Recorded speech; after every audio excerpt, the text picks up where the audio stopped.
Greetings, grubbers. Morning, I hope this day finds you well. It's another sunny one in the Sunshine State, which is why so many people are here and so many more are coming, I think, plus no taxes. We're going to deviate. I know this is a cooking channel, and we cook many good things, I think. But sometimes it's appropriate to take a break, and we are in a garage, so we can do other things in the garage. And you may find this strange, but I think it's going to be a fun diversion. We're going to make a slingshot. We're going to make a slingshot. And we're going to make it out of a piece of oak that I cut out of my oak tree out in the woods here. But before we get to our slingshot project, I just wanted to show you a book I have here that I actually wrote. It's called Sleeping in Trees. Now, it's a memoir. It's a collection of short stories. Some people find them humorous, about my life growing up in South Miami in the 60s in a neighborhood with 9 boys and, let's just say, a dusting of parental supervision. Now that means that, well, you can do the math.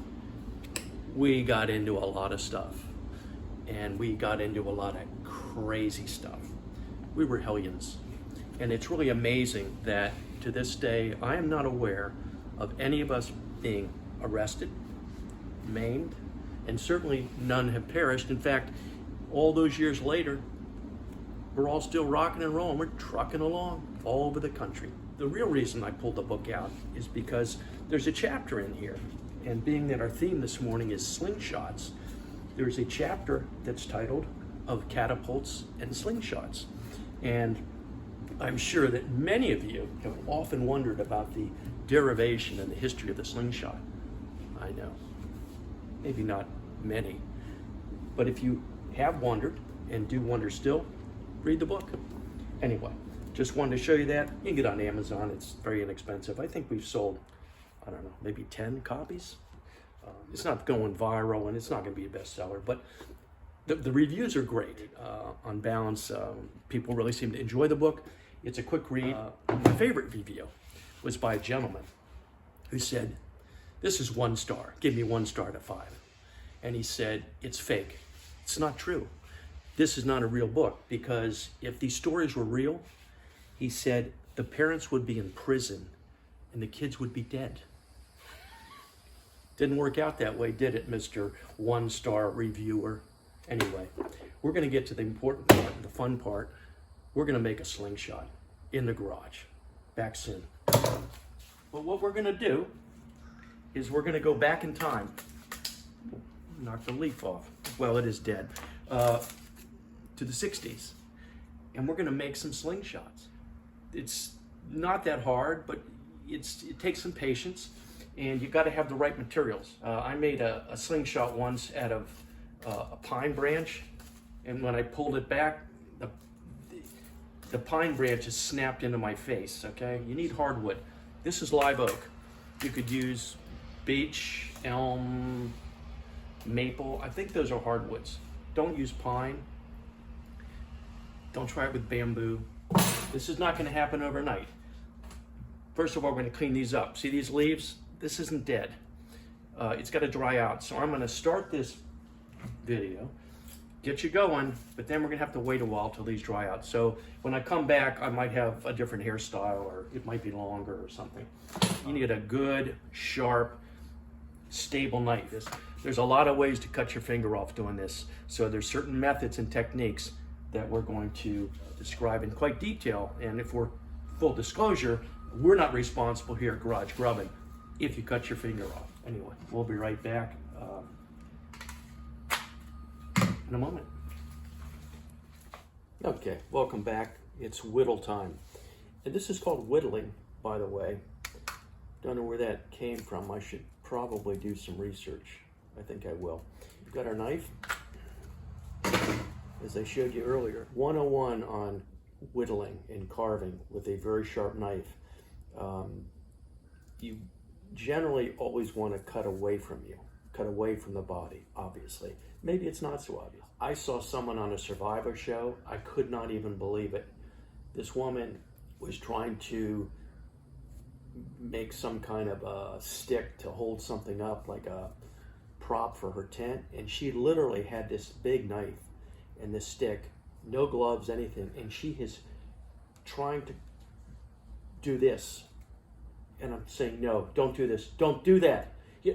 And as soon as I said, yeah, she slipped and sliced the crap out of her thumb. I mean, stitches worthy slice. She had to leave the show. She lost. And I thought, how many years has this person been out there? She's had to have done this before. To be carving like this towards your body, insane. So anyway, we're not going to do that. Very simple. We're going to take the knife and we're going to cut away, just like that, away. Now, the first run of this, we're going to remove all the little stumps and sticks and little protrusions, you know, a little leaf here. Mr. Leaf, bye. And then once we get it fairly clean, then we're going to do kind of the design stage. But before we get to that, I want to get this camera into a placement where you can actually see what the heck I'm doing. Okay, so we're all set up. I'm going to start on the bench so you can see, but a word about whittling. First of all, the word whittling was derived in the 1500s, apparently in England somewhere, and it means to cut thin shavings with a knife. So that's apparently what we're going to do. So we're going to whittle. This is going to make a mess. So do it in the garage as we would expect. I mean, this is garage grubbing. Don't do it, don't sit in the living room watching TV and whittle. No, you be living in the outhouse within moments, trust me. We're going to first clean up the stick that we have and make it very smooth. We're going to get rid of all the nubs. See how green this wood is? I hope you can see how green it is. And that means that when we clean it up, we're going to let it set for about a month, because when we finish this, we're going to urethane it. And we can't urethane green wood. Something you can do here, and I always recommend pushing away, and of course, but there are going to be times when you can't come back. And let's say that I've got a little rough spot here and it's kind of sticking and I want to go the other way. I can do this. Now, if I, obviously if I slip or get stuck, it's not going to, lacerate me. Another technique is use your thumb as a stop. So if you use your thumb as a stop, you can pull that away like that. And that's a very precise way to whittle. You can see the thumb as a stop, and you really can't get too beat up. So I'm going to try to clean this up a little bit with my thumb there and not take off a huge chunks. And once you do this for 30 or 40 years, you figure out the methods. And so what you're seeing here is the work of someone who's cut themselves at least 500 times with knives as a kid. So this is going to be a nice feature. I'm not going to take it all the way off, because when we smooth this out, sand it, and urethane it, it's going to be kind of a nice feature. That's going to be kind of neat. Here's a little nub. We get rid of that guy. Okay, so you can see how we're doing here. There's a little nub. I'm going to take this one the other way, because you see the angle here? The angle here makes me want to come back against it. So I'm just going to basically chip it off. Look at that. See how we do that? Same thing here. I'm going to basically chip it off. Yeah. Beautiful, beautiful. Making progress. Use the same method here. Yeah, I could have. Sometimes I'm actually breaking some of these away, and that's okay. We'll have opportunity later to whittle them smooth. Don't do this with someone standing in front of you either, because sometimes the knife can fly out of your hand, and that would not be a good scene. This has got a little nub here we're going to get rid of. Another one of these tricky guys. We're just going to snap it. And of course, you can always flip the stick around to get the right angle. Try another technique. If you have something like that, you can hold it and give it a little saw.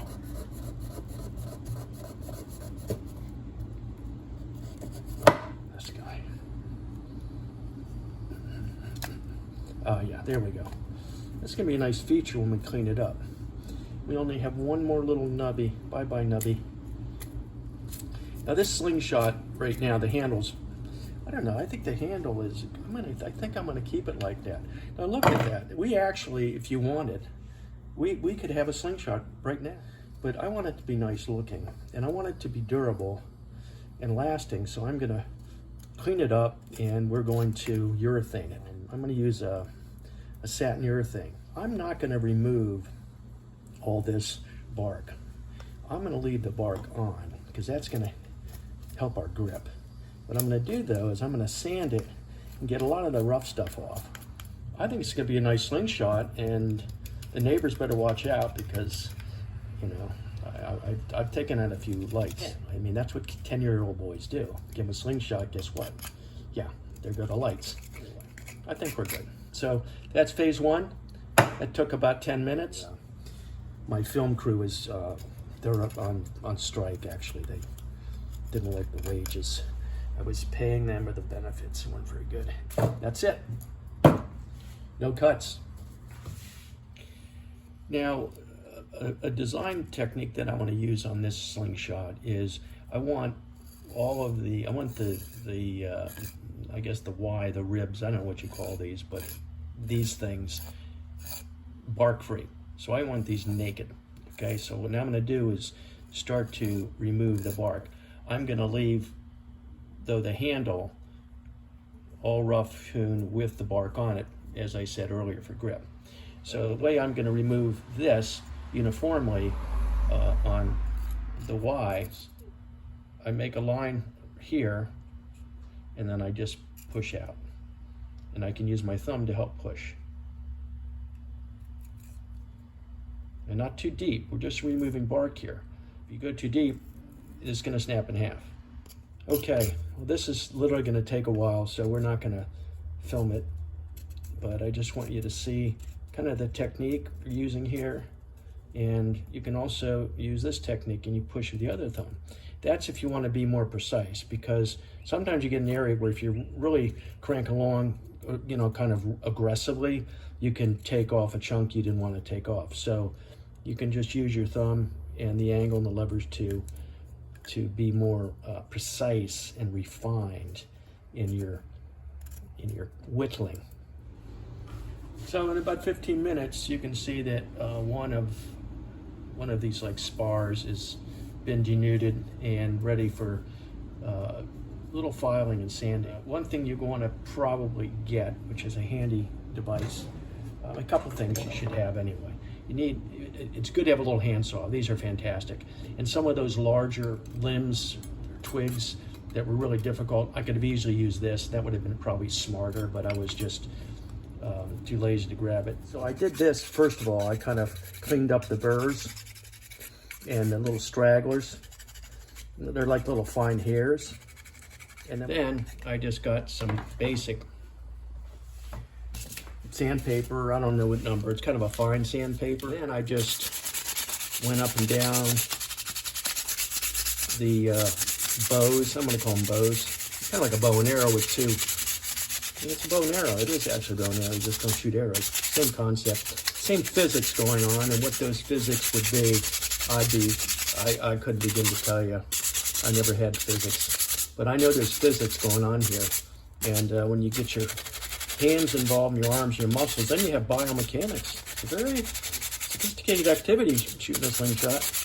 So basically, that's what we've got here. And then I flipped it, and I just went over the bark on the handle just to get the burrs off. In a few weeks, when it's really dried and it's gray and not this cream colored, then we'll do a final sanding, because there's still a little bit of stuff here and there. It feels really smooth now. You can't see any little furry outcroppings. The handle's really nice because I didn't do too much there. I think we're basically in a great place for slingshot number 1 to go onto the drawing center. Okay, grubbers, I've got a woodworking tip, and I'm not a woodworker. I don't have, you know what I have for woodworking? Sandpaper, a knife. I don't build furniture, okay? But what I wanted to give you a tip, and again, there's no sponsorship going on, believe me. I mean, trust me. Sandpaper, I mean sand, they take paper and they put some kind of glue on it and they throw sand all over it. And they do different courses, you know, fine grade, super fine course, whatever. And I swear, sandpaper, I mean, my experience with sandpaper is the wood sanded the paper more than the paper sanded the wood, if you know what I mean. Because after a few strokes, your sandpaper looks like this. All the sand's gone. Saha. 3M says, wait, we can do a better job of sandpaper. You know, that was put together 50 years ago. So 3M company came out with this amazing product. It's a piece of plastic. See the shine? That's the shiny side. And they embed, I guess, some kind of sand or quartz crystals in the back. And you think, there's no way this is gonna work. This is ridiculous. This piece of paper is like 3 years old. I keep using it and I keep waiting for all the sand to disappear. It's still there. It's fantastic. So I tried to work this Slingshot down a little bit with this. It's terrible. And it folds and it tears. Look at this. It's got a look at this. Big hole in it. See that? Big hole. Not this. And so this has been fantastic stuff. Great product. And so when you go to the hardware store to get your sandpaper, look for the 3M plastic stuff. And they say it's called 3M P320. I don't know if they have different grades. I'm sure they do. And it says it lasts 15 times longer. And you know what? I believe it. I proved it. It's lasting 15, probably even longer. I don't even know how long. But now we've got this beautifully sanded. Now this is really smooth. This is a beautiful piece of wood. And we could leave it like this. But the problem with that is moisture is gonna be attracted to the raw wood over time. And I think it looks better when you put a little urethane on it. So I think we're gonna do the satin variety. We could do flat. I think the satin's gonna be nice. I don't want a high gloss. That looks, it would be slippery when wet. So, okay, enough of that. And we're gonna put it in the drying center now. I think the drying center, I think, is right over here. See you in a few weeks.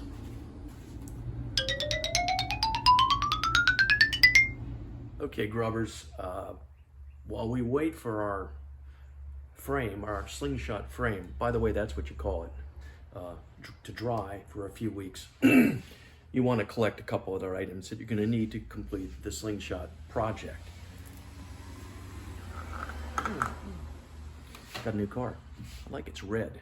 Very nice red. We're going to need two more things. We're going to need rubber bands, okay? Rubber bands. Now, you can use anything that stretches. I mean, you could use a bungee cord, probably, one of the real thin ones. I don't think that would be very good, but you could do it, and I'm sure it's been done. But we need something that's springy and stretchy, and the best thing, the easiest thing is rubber bands. Get them anywhere. Now, I went on, the internet to Amazon because I couldn't figure out where to get them locally, because I needed, I wanted to have something about 5 inches long. I didn't want the little guys, though you could do it with little guys, but then you have any power. This, with 2 of these, one on each spar of the frame, you're gonna get really excellent power. It's not gonna be enough to, put out your neighbor's windshield, but it's gonna be enough to shoot beer cans or whatever, little targets, or chase the pet squirrel without harming him or her. So rubber bands, I have 2 here, and that's what we're gonna use. Now, I did buy them. Unfortunately, I wanted a couple, and I had to buy 150. So we're going to be making Slingshots for the foreseeable future. If you need any, they're for sale. Let me know. Anyway, and the other thing we're going to need is a little piece of busy. Saturday, it's busy here. He's out and about. A little piece of leather, soft. Really nice, good, soft, thin leather. And that's gonna make our little pouch to put our ammo in, which in this case could be an acorn, but we need a soft leather. Now, I know what you're thinking, because this is what I thought, but it's a bad thought. I know that your dear wife has a closet full of purses that are made of exactly the kind of leather we need. Don't go there. Do not go there. I mean, first of all, if you did, you need to ask her, okay? I know she's got a dozen or more, and I know she only uses one. Every few years she might change it, But if you don't think she's gonna miss that one stuffed in the back that she hasn't used for 8 years, you're dead wrong. She's probably doing inventories. You can ask, but you know where that's going. Go to the store. I went down to Hobby Lobby. You probably have one. They sell leathers, little sheets. Just trust me. That's how you want to do this. Okay, forget the purse concept. I shouldn't even have brought it up. But the point is, that's the kind of leather that we need to make our little pouch that we will then attach to the bands and it to hold the ammo. Okay, grubbers, we're back. Welcome again. It's been, I think, about a week. And what I did in the interim, we were drawing our frame, handle, spars, my name. I think they do look like spars.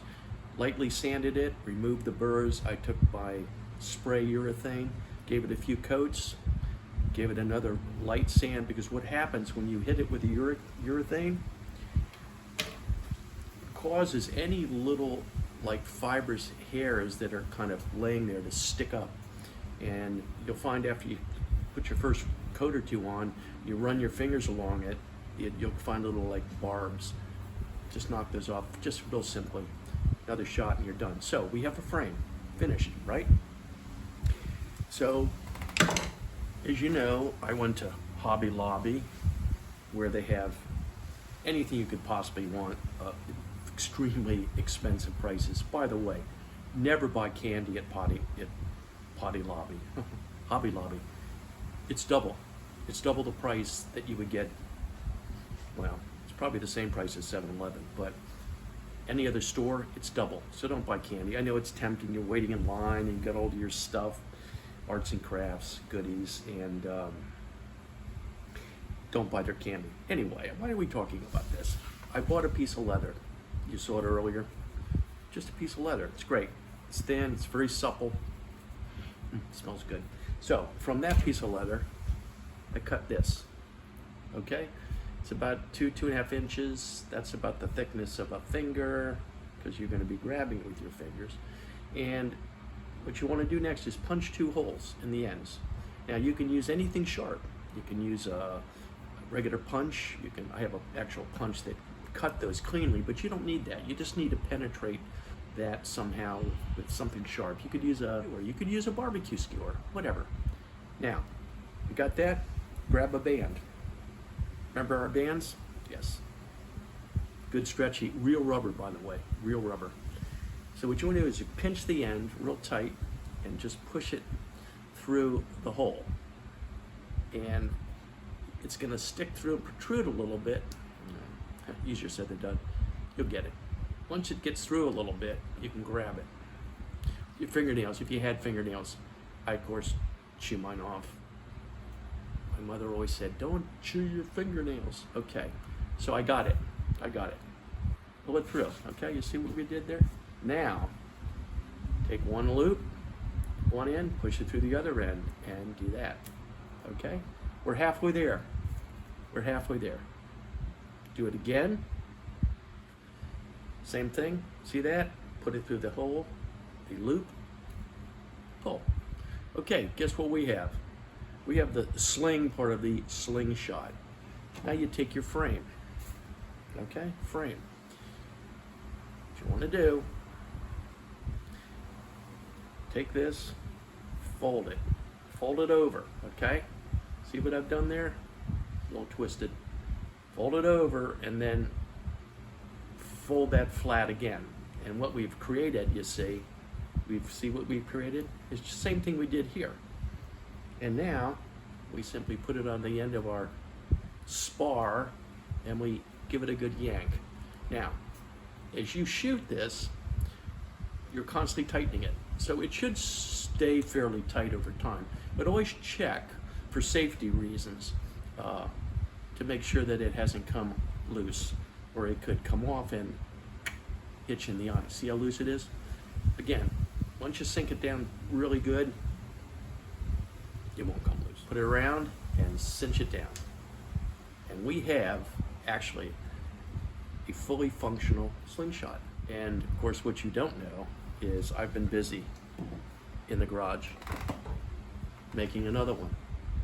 And this one's a little larger in handle, and I have a different band.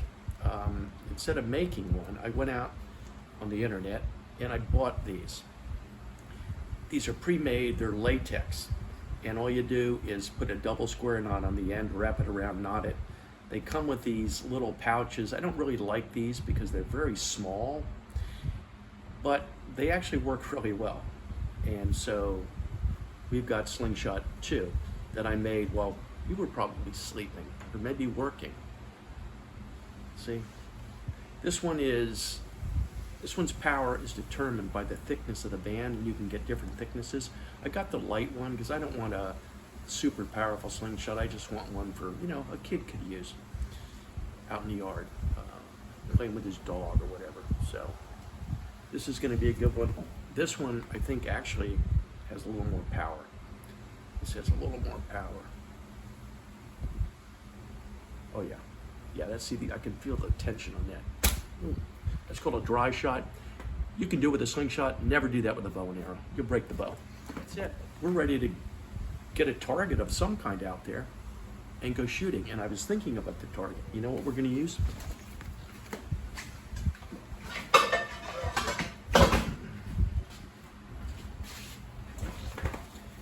This is our target. Now I know you think it's a frying pan. It is, but it serves two purposes. We're going to go out to the big sprawling oak. There's a nail in it. We're going to hang this on the oak, and we're going to see if we can hit that with our slingshot. Well, with the ammo, actually. We'll be back. This is heavy. Oh.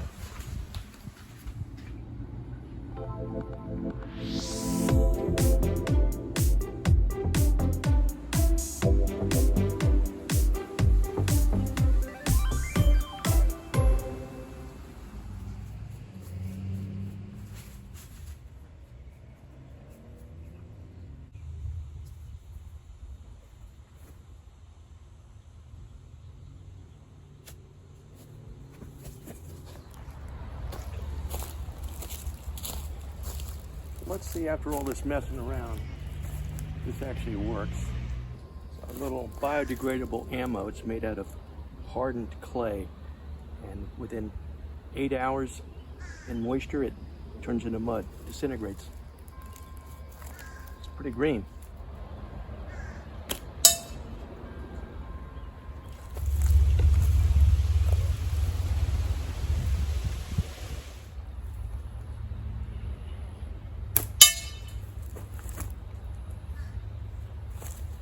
First shot.